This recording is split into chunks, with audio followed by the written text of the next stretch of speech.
Tumsifu Yesu Kristo. Naitwa Shemasi Benedict Msofe wa shirika la ndugu wadogo wa Francisco wa Conventuali hapa Tanzania. Tumeanza na tunaendelea na safari hii ya Kwaresima, siku 40 za kufunga, kufanya toba na kujikita zaidi katika matendo ya huruma.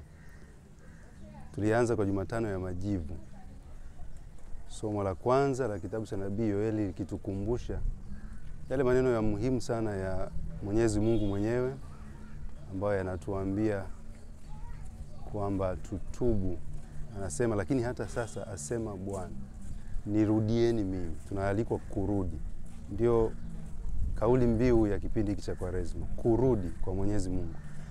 Lakini anatuelekeza njia, turudi kwa namna gani? Anasema kwa kufunga, kwa kulia na kwa kuomboleza. Kwa hiyo la kwanza linatajwa kufunga, ambalo linaleta bila shaka maswali mengi kuhusu namna, nani, vipi na mambo kama haya. Kwa hiyo pengine tuzungumze kidogo juu ya hilo. Tumrudie Mwenyezi Mungu kwa kufunga. Ndugu zangu, kufunga ni utaratibu ambao umekuwepo kwa karne na karne katika tamaduni nyingi. Hata kabla ya ujio wa Bwana wetu Yesu Kristo, watu walikuwa wanafunga wakiwa na sababu zao mbalimbali. Wengine ni sababu za kidini, wengine hata si sababu za kidini. Kama hata ilivyo leo, kuna mtu anafunga kwa sababu za kiafya, anataka kufanya mabadiliko fulani ya mwili wake. Kwa hiyo ni swala la kawaida kabisa la kimwili lisilokuwa na kitu chochote cha kiroho pengine ndani yake. Lakini asilimia kubwa ya watu wanafanya mifungo kwa sababu za kidini, sababu za kiimani, kama ilivyo hata kwetu sisi. Ukiangalia maandiko yanatuambia hivyo kwa kufunga, na hakuna maelezo ya ziada. Kufunga kumetajwa, kufunga. Tutakuja katika tamaduni hata za Wayahudi kwa mfano, ambako ndiko alipozaliwa na kuishi Bwana wetu Yesu Kristo, akijifunza namna walivyokuwa wakifanya, naye alifahamu kufunga na alitekeleza hilo katika safari yake ya maisha. Wanamuuliza siku moja huyu Bwana Yesu, kwa nini wanafunzi wako hawafungi? Wale wanafunzi wa Yohana Mbatizaji na Mafarisayo wanafunga, wanafunzi wako hawafungi. Yeye anawaelekeza kwamba kuna wakati, mtawadia wakati ambapo watafunga. Hawezi kufunga wakiwa na bwana harusi pamoja nao. Hiyo kwa namna moja natugusia kutueleza, basi tuna kipindi pengine cha Kwaresima kwa mfano, kimewekwa kama kipindi maalum cha kufunga. Hoja yao iliyokuwa ikiwasumbua hapo ni kwa nini hawa wanafunga, kwa nini hawa hawafungi. Hakukuwa na mjadala juu ya jinsi au namna ya kufunga. Basi tamaduni hizi zimekuwepo katika kanisa Katoliki, hasa kuanzia karne ya 4, katika mazingira ya kimonaki. Kuwa na mwamko wa pekee sana wa kulitazama eneo hili la toba na kufanya mageuzi ya kiroho kwa namna ya pekee. Kwa hiyo lilizungumzwa na likaangaliwa kwa namna ya pekee, na tamaduni zikaibuka kutoka hapo zikitupa mwelekeo wa namna ya kufanya.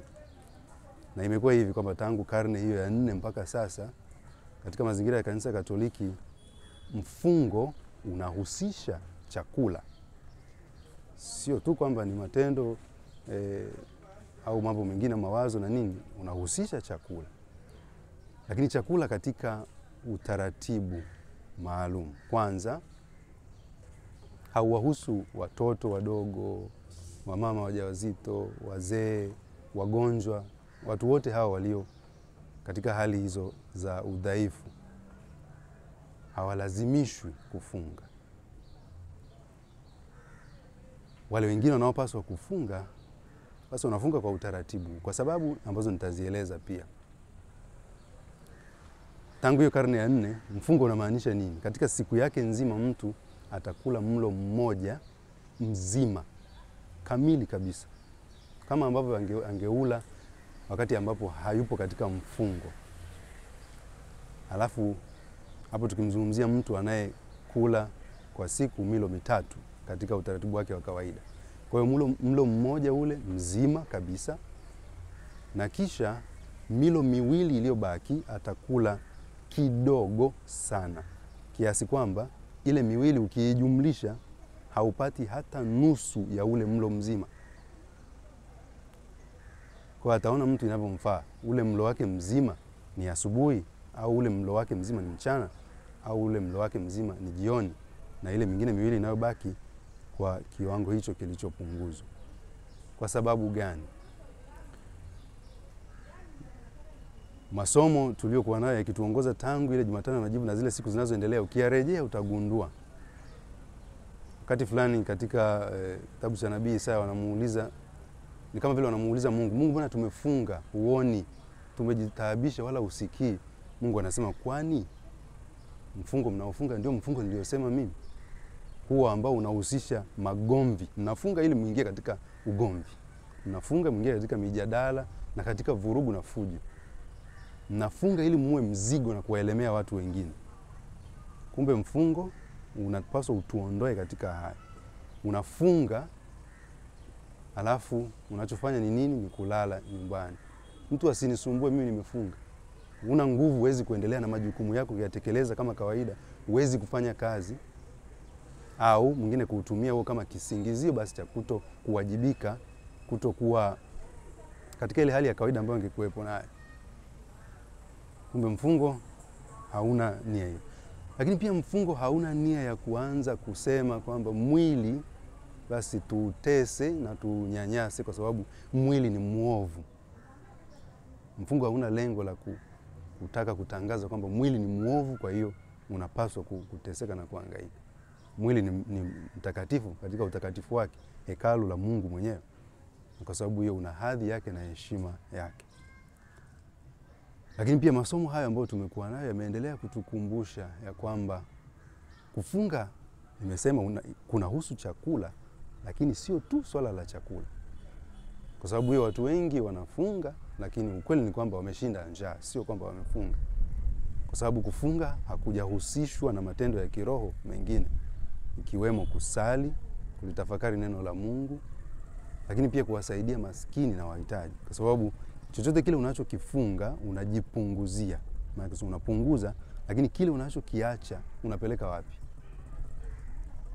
Pengine tunakikusanya, tunakisogeza kule mbele ili tukakutane nacho kule mbele baadaye tuweze kufanya sherehe kubwa zaidi. Mfungo wetu wa Kikristo hautuelekezi kufanya hivi. Kile kinakusanywa na kumpa yule asiye kuwa nacho, yule aliyemhitaji, yule aliye masikini. Na tutaangalia pengine tunafunga kutokula chakula, lakini magomvi kwetu hayaishi.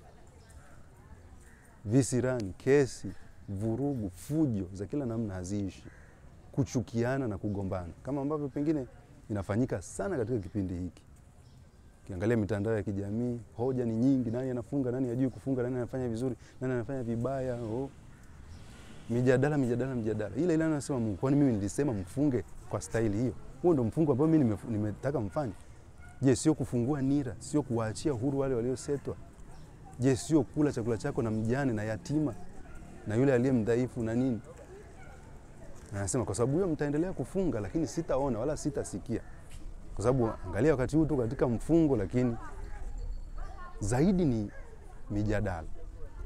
Neno la Mungu limeendelea kutuonya katika Injili ambazo tumezisoma katika hizi siku, kituambia si swala la nje, ni swala la ndani. Si swala la, amesema vizuri kwamba wewe ufungapo usijiumbue uso wako, wala usitaki kujifanya uonekane na watu kwamba unafunga, bali katika moyo wako tekeleza, timiza matendo haya ya toba na uongofu na mageuzi. Baba yako anayeona sirini, yeye ndiye atakayekujaza. Ukitafuta ule kuonekana kwa nje na watu watakuona. Wakisha kuona watakupigia makofi. Wakisha kupigia makofi, thawabu yako ni hiyo, kupigiwa makofi na watu, na wala si kuonwa na kutukuzwa na Baba yako aliye mbinguni. Kwa hiyo pengine tunapoendelea na safari hii tuwe makini na tuangalie, tujifunze namna gani tunafanya mfungo wetu uwe kweli na ile maana ya Kikristo, maana yake katika Kristo. Tunajifunza kwake yeye mwenyewe Bwana wetu Yesu Kristo ambaye alifunga siku 40. Injili inatuambia alifunga siku 40. Nukta. Alifunga siku 40. Nukta. Kwa hiyo hatupasi sisi tuanze kumwekea pale kwamba mfungo wake wa siku 40 ulikuwa wastahili hii ama wastahili ile. Hatujaelezwa. Kwa sababu hiyo mamlaka ifundishayo tuseme katika mazingira ya majimbo na utaratibu kwa ujumla katika kanisa, nimesema tangu karne hiyo ya 4 ilipoanza kama utamaduni, baadaye imechukuliwa kwa ujumla katika taratibu hizo kwamba tunafunga hivi. Lakini hasa linapobaki kuwa ni swala tu la kutokula chakula, halihusiani na matendo ya huruma, halihusiani na sala, uongofu, toba ya ndani ya moyoni, kugeuza maisha yetu, haina maana, ni sifuri. Kwa hiyo basi tunapoendelea tuombe Mungu atusaidie tuweze kuelewa vizuri na tuingie katika kina cha nini maana ya kufunga. Na sio swala la yule hafungi vizuri, mimi najua kufunga zaidi kuliko wengine. Utapata sifa na kupigiwa makofi ya hapa duniani, na baba yako aliye mbinguni hataona chochote. Utafunga na utalia, utapiga kelele ukisema Mungu mbona uone? Atauliza kwani hivyo ndivyo nilivyosema mfunge? Inahusu mambo ya nje ya kujionyesha na si mambo ya ndani. Tumsifu Yesu Kristo.